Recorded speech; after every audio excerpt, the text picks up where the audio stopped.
Hey, what is up, guys? Welcome back to the Super Rangers podcast, the best Power Rangers slash Super Sentai podcast on the planet. I am your host, Bryce, here with the Big Bang Network, and today I'm going to be talking about Kyuranger episodes 3 through 4 because I'm catching up because I missed last week, and then I'm going to be talking about some movie footage that has been released for the Power Rangers movie, and then I'm also going to be talking about the Gold Ranger identity for Power Rangers Ninja 2, who I think it's going to be, blah, blah, blah. And yeah, so let's just get right into it to episode 3, which introduces Stinger, the orange Kyuranger.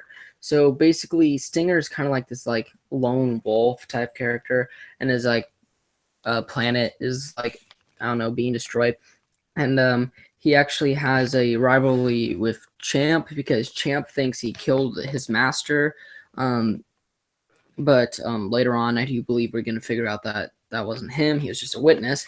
So, yeah, so I'll give you a brief synopsis of the episode. On the desert planet of Needle, a danger of explosion has been identified due to dark matter sucking up the planet's planesium energy. To prevent the explosion, the spaceship Mars that's sucking up the planesium must be destroyed. Lucky and the others go down to the planet Needle to fight against dark matter. There, a man with a Kyutama named Stinger appears and transforms into Sasori Orange. Champ sees Stinger's appearance, says something about avenging the Doctor, and rushes in, shaking off the other Kyurangers to trying to restrain him. It seems Stinger and Champ have a past together. So yeah, basically Champ thinks Stinger killed his master or his creator, and so he's trying to avenge him. Stinger actually fights the Kyurangers, and then eventually, whenever dark matter appears and interrupts his fight with Lucky, Stinger helps out Lucky in beating the crap out of him, I guess. And so yeah, that's a thing that happens. And so yeah, so after the episode, Stinger doesn't join the Rangers, but then he's seen on the ship with Jark matter, and yeah, that is no good. So moving on to episode 4, this is where Raptor becomes the Pink Ranger. So I'll give you a brief synopsis of that. The Orion comes to Earth. There's always one Diacon on every planet. But there are multiple Diacons confirmed to be on board the Mars on Earth. Lucky and the others head down to Earth, where Diacon, known as Yumi Pakun, steals and eats the dreams of children. Lucky and the others transform and fight as the Kyurangers. Raptor dreams of fighting together with the Kyurangers, and her wild ideas and fascinations with fighting are only getting bigger. Yumi Pakun invades Raptor's big dreams and destroys them with fears. Spot and the others believe Raptor's dreams are dangerous and oppose them, but Lucky thinks otherwise. So basically, Lucky encourages Raptor to become the Pink Ranger. Then eventually, Kyutama comes down to her. She becomes the Pink Ranger and the 9th and final member of the team. However, they still have to convince Stinger to join the team. So yeah, I really like Raptor's suit and how she can fly and stuff. It's really neat, and you can tell. Oh, I forgot to mention they also in the episode before they introduced a Rue Commander. He's basically the commander of the ship. He eventually is going to become the Purple Ranger, but yeah. So I like how she can fly, and at one point in the episode they only sent the original 5 Rangers in from the first episode, and the commander says it's due to budget constraints. So like likes to break the fourth wall, and I really like the commander. I think he's really cool, and I can't wait for him to become a ranger. So that's pretty much it for the Kyuranger episode reviews. I'm trying to go through this fast, so it's not too long of an episode today. Yeah, let's just move on to the movie footage now. I'm a little concerned because Lionsgate keeps bringing out full clips. I'm not like clips as in like a trailer. full clips of the movie on their YouTube page, right? Movies don't generally do that, and whenever they do that, it's because the movie's not that good, because basically they go like, oh, here's a good part of the movie. Now there's some bad parts, but we're not going to show you that.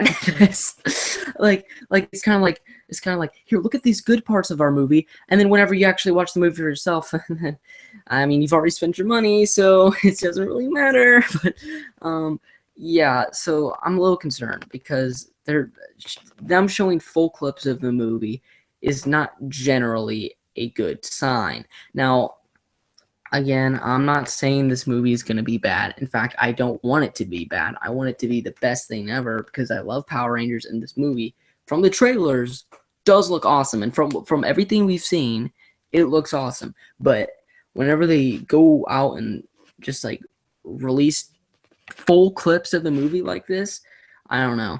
And apparently there's this scene to where like the Black Ranger and the Red Ranger get in a fight about something. I don't know. That's a little interesting. I mean, it's nice to see a different approach.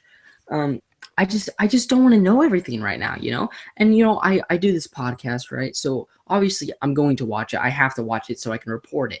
But like, I really just wish they would stop. This is all the footage. This is more than enough footage that I need to see or want to see. I just want to wait till the movie comes out and then watch it like that. I don't want to see all this like extra stuff.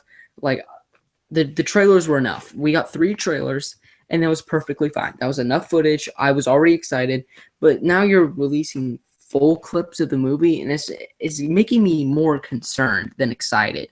I don't know if any of you guys feel the same, but that's just kind of how I feel. And then last but definitely not least, I'm trying to make this podcast short for you guys, because I don't know, I'm not reviewing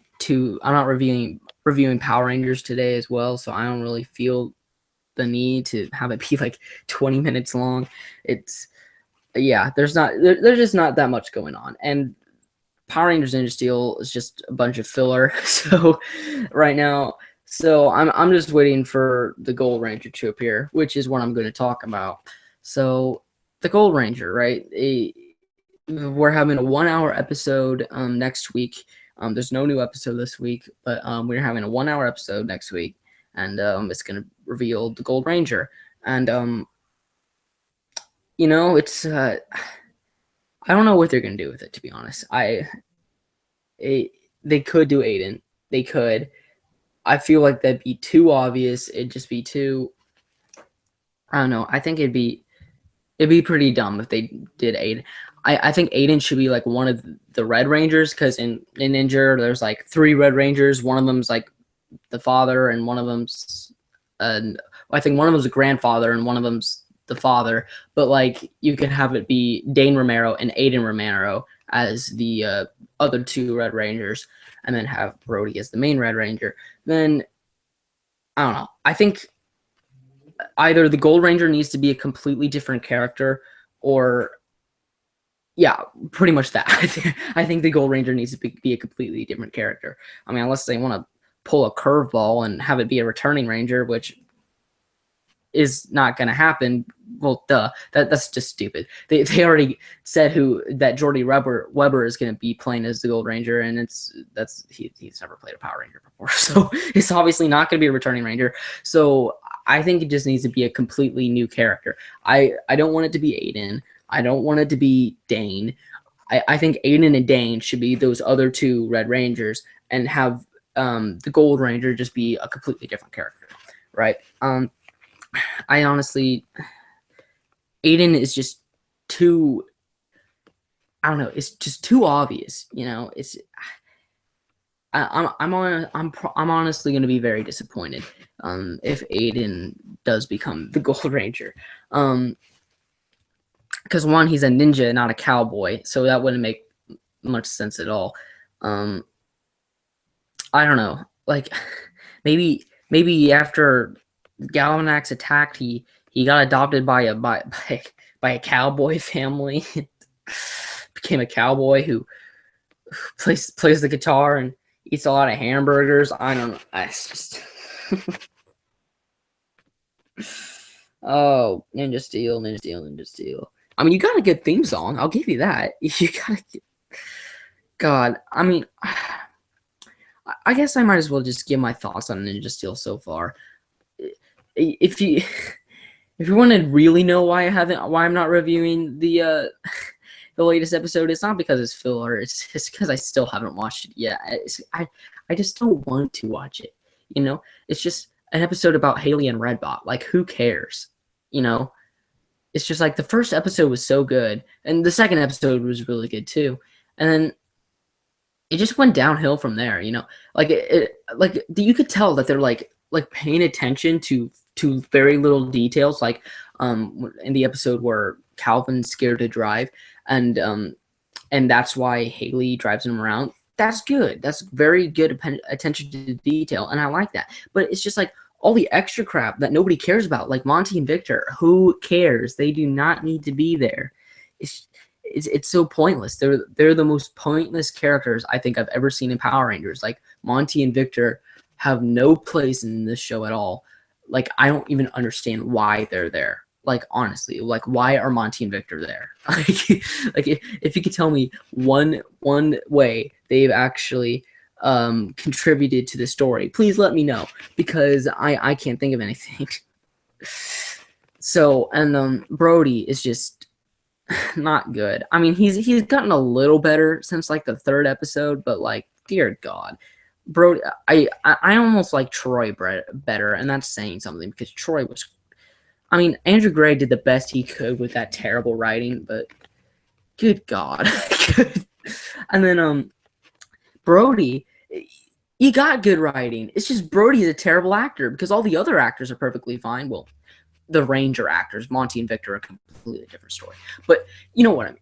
Like, it's just like everything else is so good, and then, well, besides Monty and Victor again, but like Brody just like weighs it down so much. Like, the characters are so good, and then you got Brody over here just like with terrible acting, and the writing's good. The writing is good. Well, again, besides the Monty Victor part, because Monty Victor is the most pointless part of Power Rangers history. But like, oh man, good God,